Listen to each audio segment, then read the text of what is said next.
అదిగో వచ్చేసాడు మన హీరో.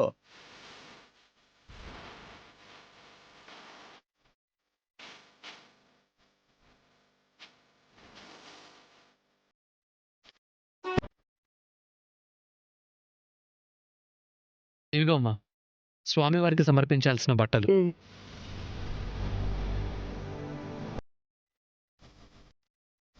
శ్రీశైలం దగ్గరికి వచ్చేస్తుంది. నువ్వు అందుకుంటావో లేదో అనుకున్నావురా. వీడెవరు అనుకున్నావురా? ఆనంద కొడుకు. అక్కడ ఉన్నది అమ్మవారైతే వాడు తన చేతిలో ఉన్న ఆయుధం. ఆనందైనా మిస్ అవుతుందేమో కానీ ఆయుధం ఎప్పుడు మిస్ కాదురా. Right right.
హర హర మహాదేవ, హర హర మహాదేవ, హర హర మహాదేవ. కపిల, శివుడు శ్రీశైలం వదిలి పారిపోయేలాగా అరవక్కర్లేదే.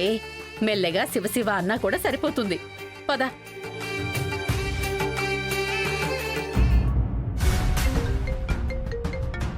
హలో, ఒక్క నిమిషం ఉండండి, మేడం గారికి ఇస్తాను. మేడం, ట్రెక్కింగ్ పోటీలు స్పాన్సర్ చేస్తున్నారు కదా, ఆ ఆర్గనైజర్ మీతో మాట్లాడాలంట. హలో. నమస్తే మేడం. నమస్తే, చెప్పండి. మేడం, ట్రెక్కింగ్ కాంపిటీషన్ అయితే పూర్తయింది, కానీ ఇక్కడ ఓ ప్రాబ్లం వచ్చింది. ప్రాబ్లం వచ్చిందా? ఏమైంది?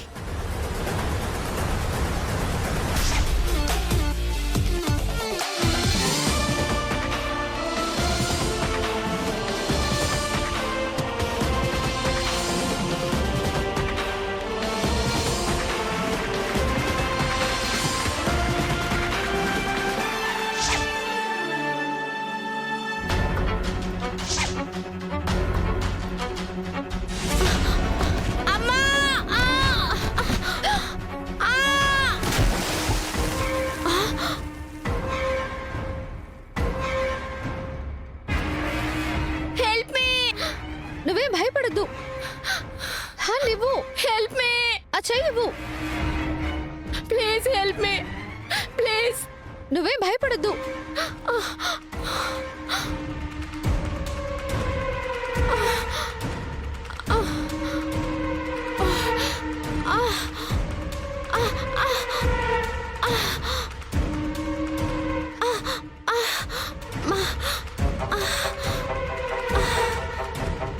Help me, please. Help me.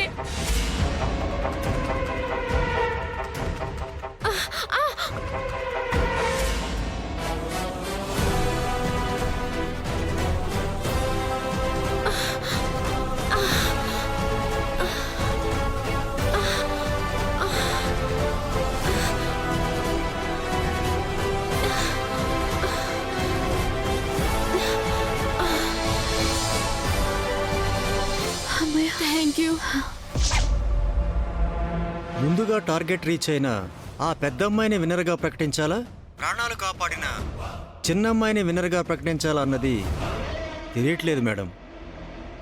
మీరు చెప్తే.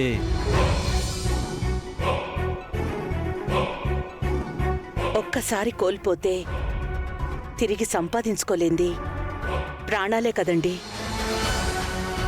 సాటి మనిషి ప్రాణాలు కాపాడటం కంటే గొప్పతనం, దానికంటే పెద్ద విజయం ఏమీ లేదు.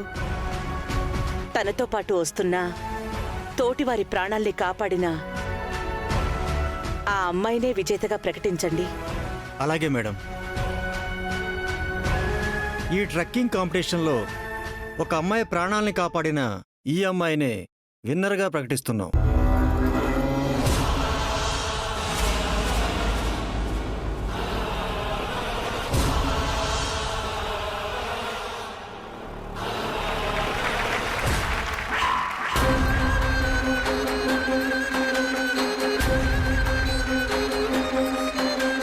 ఇది అన్యాయం.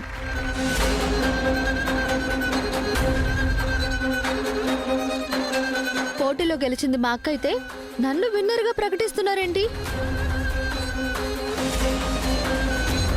అమ్మా, పోటీలో గెలవడం కంటే ప్రాణాలు కాపాడడం చాలా గొప్ప విషయం కదమ్మా. ఇది ట్రెక్కింగ్ పోటీయే కానీ మానవత్వానికి పెట్టిన పోటీ కాదు కదా.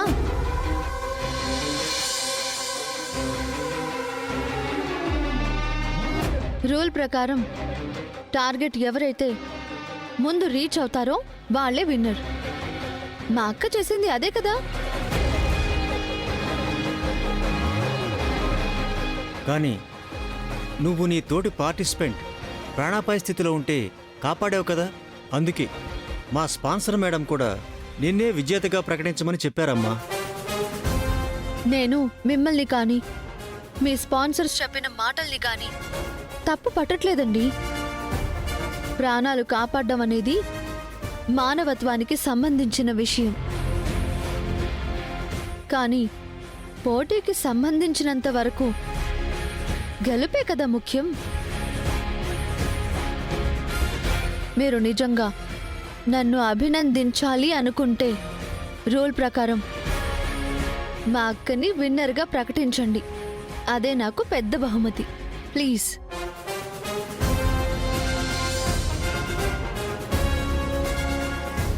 ఒక్క నిమిషం అమ్మా, మా మేడంను కనుక్కొని చెప్తాను. మేడం ఇంకా లైన్లోనే ఉన్నారే. మేడం, తన అక్క గెలుపులోనే తన సంతోషాన్ని వెతుక్కుంటోంది. అలాంటి మంచి మనసున్న అమ్మాయి మనసు బాధ పెట్టకూడదు. తను చెప్పినట్టే చెయ్యండి. Okay madam. కపిల, ఆ అమ్మాయి ఎవరో పూర్తి డీటెయిల్స్ నాకు కావాలి. కనుక్కో. అలాగే మేడం.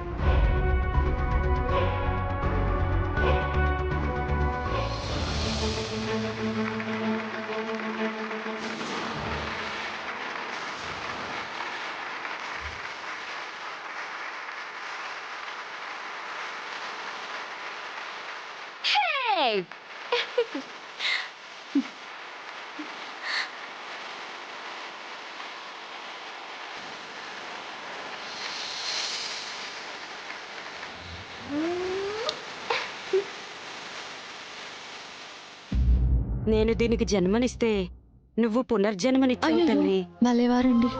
మీరు పెద్దవాళ్ళు, మీరు అలా నమస్కారం చేయకూడదు. బంగారం లాంటి కూతుర్ని కన్నారు. మీరెప్పుడు చల్లగా ఉండాలమ్మా.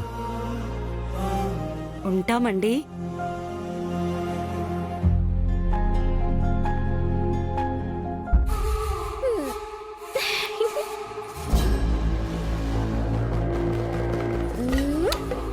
అనన్య, ఆ ప్రైజ్ ని చూసి మురిసిపోయింది చాలు.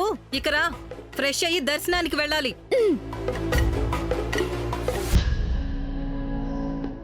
శరణ్య సంస్కృతి సంప్రదాయం యూట్యూబ్ సబ్స్క్రైబర్స్ అందరికీ స్వాగతం. మన శ్రీశైలం యాత్రలో భాగంగా ఇప్పుడు మనం శిఖర దర్శనం చేసుకుంటున్నాం.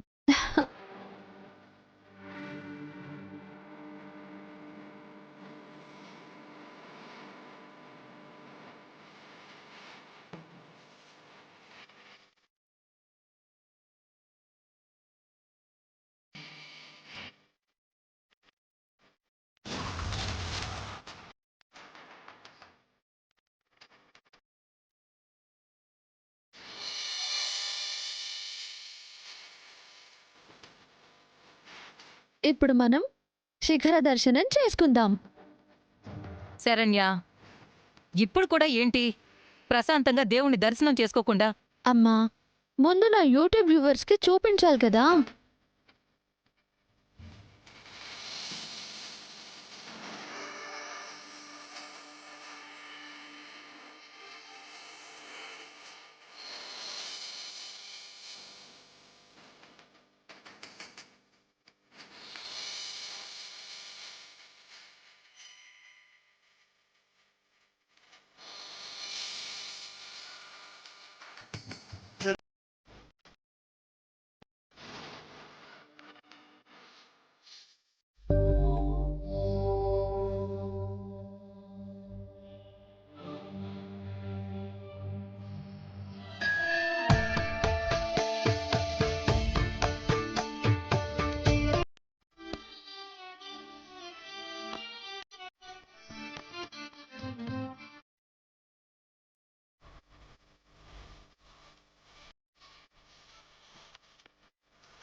బాగున్నావా తల్లి?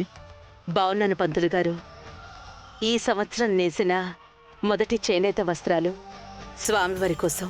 ప్రతి సంవత్సరం ఆ స్వామివారి పట్ల నీ భక్తి పెరిగిపోతూ ఉంటే నీ కష్టం, నీ తెలివితేటలతో నీ కుటుంబం, నీ వ్యాపారం దినదినాభివృద్ధి చెందుతుంది. ఎంతో మంది కడుపులు నింపుతున్నావమ్మా, వింటూనే ఉన్నాను. అన్నపూర్ణమ్మవమ్మా నువ్వు. అంతేకాదు పంతులు గారు, మా ఇంటి మహాలక్ష్మి కూడా. ఊరుకో అక్క, దేవుడి ముందు మన గొప్పలేంటి. పంతులు గారు తీసుకోండి.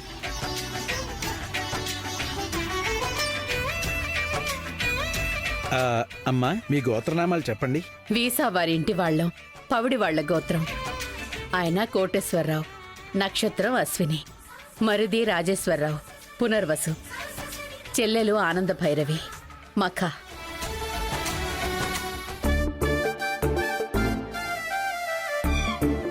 గుర్రంలా సకిలిస్తూ కలుగులో ఎలకలాగా తల బయటికి పెట్టి ముందుకొచ్చి చూసింది చూసారా? ఇది కపిల, భరణి నక్షత్రం. పంతులు గారు ఇంకొక పేరు రోహిత్, విశాఖ నక్షత్రం.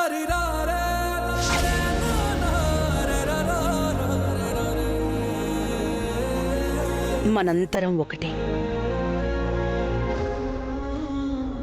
విశాఖ నక్షత్రయుక్త రోహిత్ నామధేస్య సహ కుటుంబానాం క్షేమ స్థైర్య ధైర్య విజయ అభయ ఆయురారోగ్యైశ్వర్య వృద్ధ్యర్థం పూజాం కరిష్యే. జగతః పితర్ వందే పార్వతీ పరమేశ్వరౌ. ఓం త్రయంబకం యజామహే సుగంధిం పుష్టివర్ధనం ఉర్వారుకమివ బంధనాన్ మృత్యోర్ముక్షేమం ప్రదాత్. అక్క, అర్చన మొదలైంది, దండం పెట్టుకో.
అమ్మా,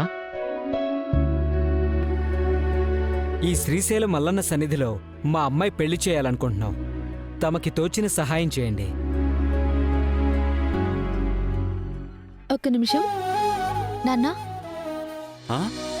అయ్-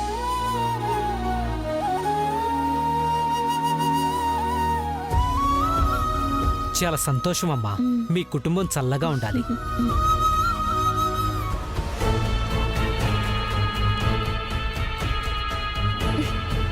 ఏగా నీ మైండ్ పనిచేస్తుందా? ఏమైందక్కా? ఆ డబ్బులు ఎందుకు ఇచ్చావు? అదేంటి వాళ్ళ అమ్మాయి పెళ్ళని చెప్తున్నారు కదా. నిజమే చెప్తున్నారు అని గ్యారెంటీ ఏంటి? వాళ్ళు మనకి తెలుసా? డబ్బులు పట్టుకుపోవడానికి అబద్ధం చెప్పుండొచ్చు కదా. సరే అక్క, నువ్వు అనుకున్నట్టు వాళ్ళు అబద్ధమే చెప్పారు అనుకుందాం. వాళ్ళ దగ్గర డబ్బులు లేక ఏదో కష్టం వచ్చే కదా అబద్ధం చెప్పింది. ఒకవేళ వాళ్ళు నిజం చెప్పుంటే? ఏది అబద్ధమో ఏది నిజమో మనకి తెలియనప్పుడు ఎదుటి వారిని అలా అనుమానించడం తప్పక్క. పాండవులు కురుక్షేత్ర సంగ్రామంలో సాక్షాత్తు భగవంతుడే అశ్వత్థామ అతః కుంజరహ అని ధర్మరాజుతో అబద్ధం ఆడించారు అంటారు కొందరు. కాదు, అశ్వత్థామ అనే ఏనుగుని చంపి జరిగిందే చూపించారు అంటారు ఇంకొందరు. భగవంతుడు చెప్పింది అబద్ధమా నిజమా అన్నది కాదు, మూలమేంటి? ధర్మరక్షణ. ఆయన మోసం చేయడానికి అబద్ధం ఆడితే తప్పు. ఒక మంచి కోసం 100 అబద్ధాలు చెప్పినా తప్పు కాదు. అయ్యిందని లెక్చర్. వెళ్దాం పదండి. పద.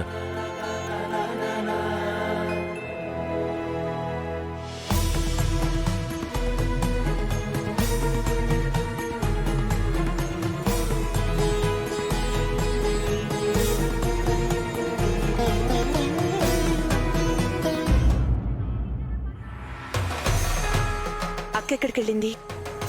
మనతోనే ఉండాలి కదా.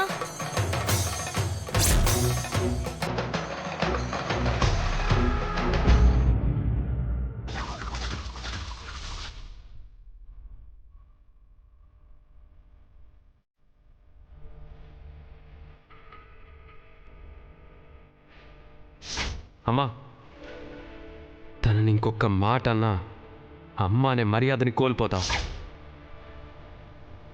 ప్రీతి నేను ప్రేమించాను. ఎవరికి ఇష్టం ఉన్నా లేకున్నా నేను తననే పెళ్లి చేసుకుంటాను.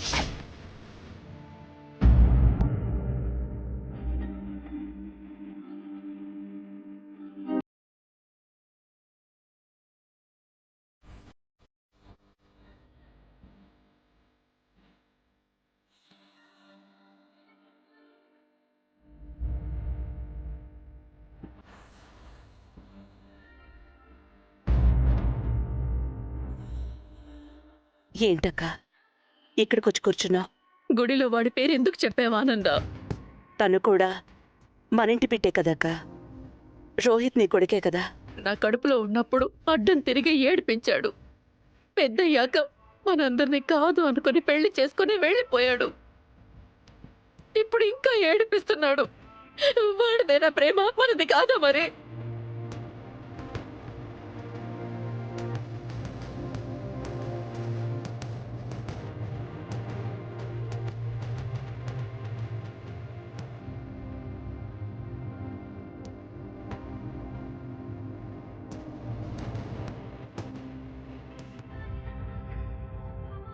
ఏడోకక్క.